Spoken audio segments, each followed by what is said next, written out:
ฟังเด้อเจ้านายเอ้ยฟังเด้อโอ้โอ้มือนี้ฟังแม่อย่างนี้บอกมือนี้มือฉันมันดีมือฉันมันชอบมือประกอบความงามเข้าท่าหน้าชนะข้าปอดนั่งเลี้ยงบ่มีโผล่ให้เราบ่มีเป้าให้ขาบ่มีปากให้กินตาแมนสู้พายชาวไทยไอ้น้องในมันนี่วันนี้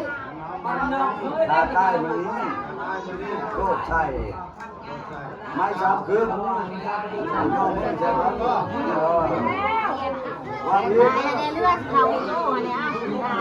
นี่เอาเผาแล้วไม่หายเลยเผานั่นเองมือฉันมันชอบเผาเลยหน้าเอาท่าหน้าชนะหน้าเลี้ยงให้เราเป้าเล่นทางมีปากให้กินทางให้สู้ไปเจ้าไปให้น้องได้มีวันนี้ทางได้นี้โลกไทย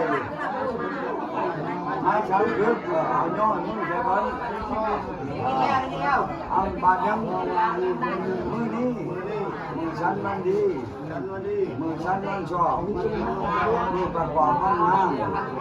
ต้องข่าวมาชนะมาก่อนเรื่องเลี้ยงผมมีปลูกให้เรา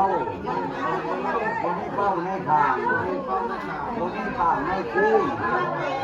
ทางในช่วยให้เขาไว้ให้เราได้มือนี้วันนี้ภาคใต้มือนี้โลดไทยให้จำเป็นกระลึกช้าเถื่อ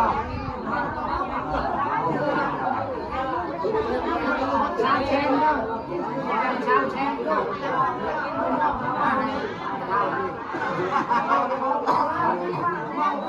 หมดไปทางฝั่งนี้ลงทางฝั่งนี้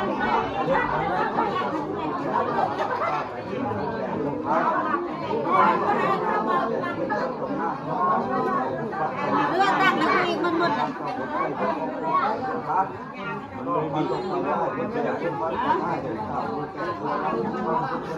ตัวนี้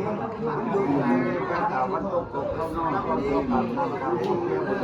ด้มากกว่าการเฮ้ยแอนมันหัดไปบอกแม่ที่ดีมากนะ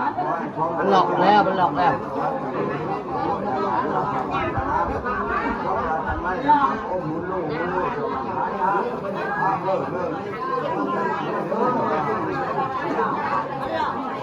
แล้วเราธรรมชาติ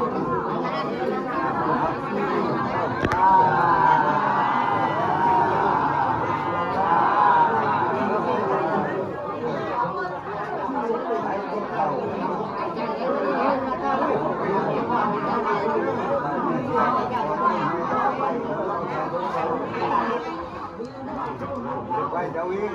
เอาไอ้ที่นั่นมันใช้ทุกประโยชน์เด็กไล่ยุ่ง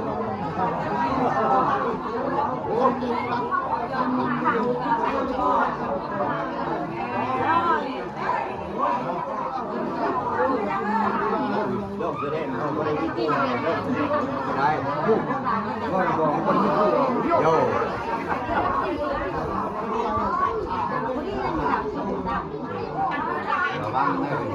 ว่าเป็นกินเสียชวน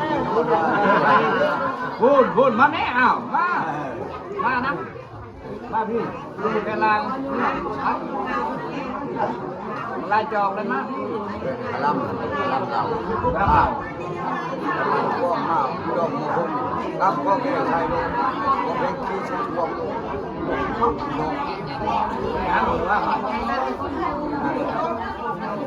บ้าว้าว